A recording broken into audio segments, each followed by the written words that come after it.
Você se considera uma pessoa leal? Mas será que você seria leal durante longos 29 anos?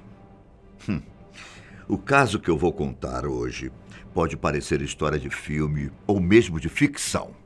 Mas acreditem, aconteceu na vida real. A Segunda Guerra Mundial terminou em 1945. Mas para um homem chamado Hiro Onoda, a guerra só teve fim em 1974. Eu, Ivan Lima, conto para vocês a interessante história de um dos homens mais leais deste mundo. Onoda nasceu no dia 19 de março de 1922, na província de Wakayama, localizado no Japão. Segundo o próprio Onoda, desde criança, ele era um garoto desafiador e teimoso em tudo o que fazia. Vindo de uma família que possuía uma longa linhagem de guerreiros, os ancestrais de Onoda eram samurais. Assim como seu pai, que era sargento da cavalaria japonesa e que lutou na Segunda Guerra Sino-Japonesa na China. Depois de se formar em 1939, Onoda foi trabalhar para uma empresa comercial japonesa, com sede em Xangai, na China. Ele trabalhou no local por um curto período de tempo, pois no ano seguinte, ao fazer 18 anos, se alistou na infantaria do Exército Imperial Japonês. Era uma forma de seguir o mesmo caminho que seus antepassados, se alistando no Exército Imperial Japonês e defendendo seu país. Onoda se alistou apenas um ano antes do Japão entrar em guerra com os Estados Unidos, após o ataque de Pearl Harbor. Mas, ao se alistar no Exército, Onoda foi treinado para ser um oficial de inteligência. Ele foi treinado na escola Nakano, um centro de treinamento militar que era especializado em técnicas militares não convencionais. Por falar nisso, todo esse aprendizado de Onoda no seu treinamento serviu para que ele fosse enviado para as Filipinas em 1944. 2 anos antes dele ser enviado para as Filipinas, o exército japonês tinha assumido o local. Porém, o exército japonês se dispersou. Em um momento de distração, os Estados Unidos começaram a invadir o local e fizeram com que os japoneses recuassem. Até aqui tudo bem para vocês? Estão entendendo toda a história de Onoda? Então, vamos seguir? Era inverno de 1944, quando muitas tropas japonesas foram expulsas das principais ilhas das Filipinas. Com isso, elas eram obrigadas a se retirar da ilha e irem para ilhas menores, como a ilha Lubang. Já estando treinado e mestre em táticas de guerra, Onoda foi enviado para a pequena ilha no dia 26 de dezembro de 1944. O objetivo era que Onoda usasse seu conhecimento para tentar deter o exército norte-americano e filipino. Quanto mais tempo Onoda conseguisse segurar os inimigos, mais chances os japoneses teriam. Como Onoda tinha aprendido técnicas de guerrilha, seu plano era o seguinte: quando os postos dos japoneses estivessem praticamente todos dominados, os soldados iriam para dentro de uma floresta para tentar pegar os inimigos com táticas de guerrilha. Isso iria fazer com que os americanos demorassem um pouco mais de tempo para dominar completamente a região. Consequentemente, iria atrasar a chegada até o Japão, dando ao exército imperial ainda mais tempo para se reorganizar e se preparar para os ataques que iriam sofrer. Mas, ao chegar ao local, Onoda recebeu algumas ordens que mudariam completamente a sua vida. A missão de Onoda seria espionar as tropas americanas e interromper quaisquer invasões americanas.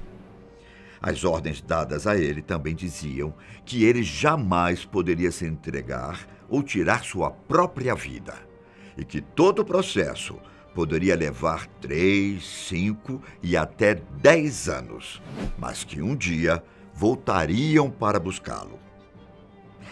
Quando os aliados desembarcaram, Onoda e outros 3 soldados se refugiaram nas montanhas e começaram sua resistência pessoal. E por lá eles ficaram anos e anos. A guerra acabou em agosto de 1945, mas não para Onoda e seus companheiros.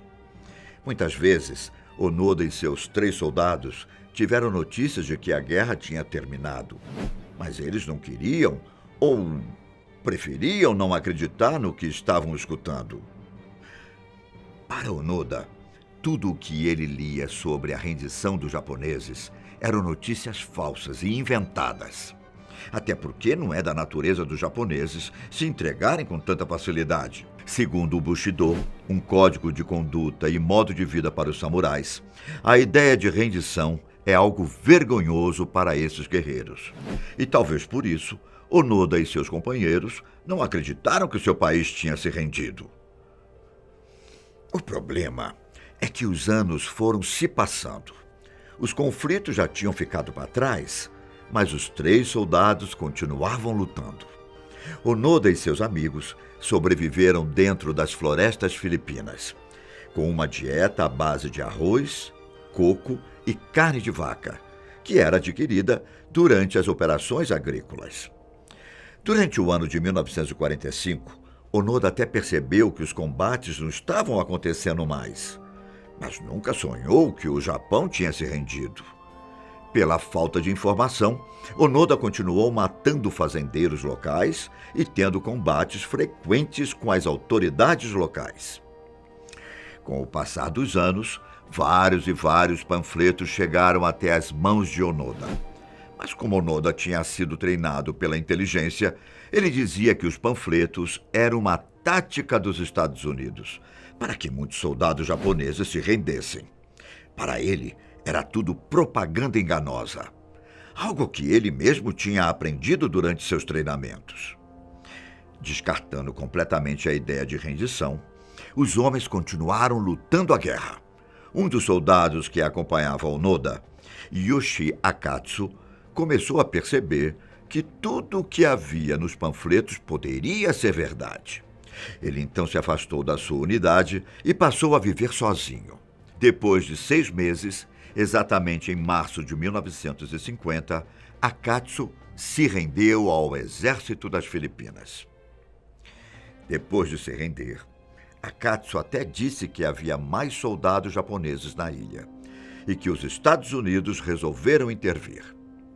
O governo americano encontrou os familiares dos combatentes e pediu para que eles enviassem fotos e cartas contando que a guerra havia terminado.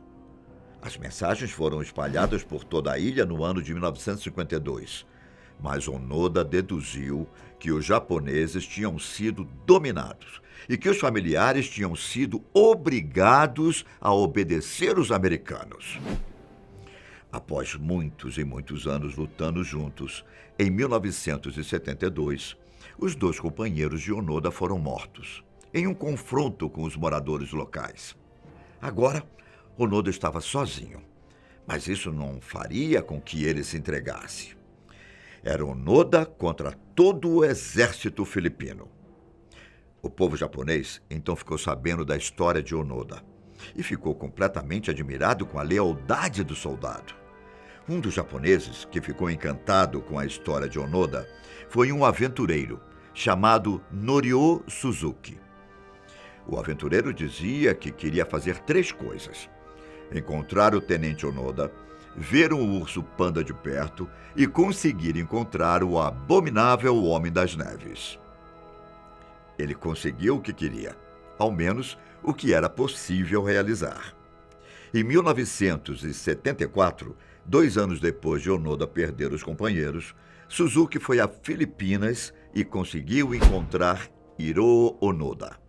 No início, o soldado desconfiou muito de Suzuki, mas passou a acreditar no homem depois que ele disse o seguinte: Onoda-san, o imperador e o povo do Japão estão preocupados com você. Onoda disse a Suzuki que não poderia deixar a ilha até que fosse dispensado por um oficial, mostrando mais uma vez o quanto ele era leal ao seu país. Quando Suzuki voltou ao Japão, ele explicou ao governo japonês o que tinha acontecido. O governo, então, tratou de encontrar o major Yoshimi Taniguchi, que era o comandante de Onoda, e o mandou para a ilha de Lubang. E foi então que, aos 52 anos de idade, exatamente no dia 9 de março de 1974, Hiroo Onoda saiu da selva, ainda com seu uniforme todo remendado e carregando sua espada e seu rifle de ferrolho Arizaka, a arma padrão do exército japonês, que conservava em perfeito estado. Ele então finalmente aceitou a ordem de seu comandante para abaixar a guarda. Ao largar a arma, Onoda saudou a bandeira do Japão e entregou sua espada ao presidente das Filipinas. Era uma rendição acompanhada do perdão dos crimes cometidos contra o Estado das Filipinas. Onoda finalmente voltou para sua terra. E adivinhem, ele foi recebido em seu país como um verdadeiro herói. Mas, curiosamente, Onoda não conseguiu se adaptar à nova vida no Japão. Ele, então, resolveu migrar para o Brasil, onde passou a trabalhar com a criação de gado. Depois, ele voltou para sua terra e fundou escolas de sobrevivência para jovens. Como Onoda tinha passado anos e anos vivendo em uma floresta, ele sabia muito bem as melhores técnicas de sobrevivência. Onoda foi o penúltimo de muitos dos chamados holdouts, espalhados por vários países do sudeste da Ásia. Homens que simbolizavam a assombrosa e absoluta perseverança de quem foi chamado a lutar por seu imperador. Apesar de não ter sido o último, ele se tornou o sobrevivente mais famoso. Uma de suas frases mais famosas é: "Os homens nunca deveriam desistir. Eu nunca desisto. Eu odiaria perder." Em 1996, Hiroo Onoda retornou às Filipinas e doou $10.000 para escolas locais. Hiroo Onoda morreu no dia 16 de janeiro de 2014, em Tóquio, com seus respeitáveis 91 anos de idade. E aí? Gostou da história de lealdade desse grande soldado? Se sim, não esqueça de se inscrever no canal e ativar as notificações. Tchau!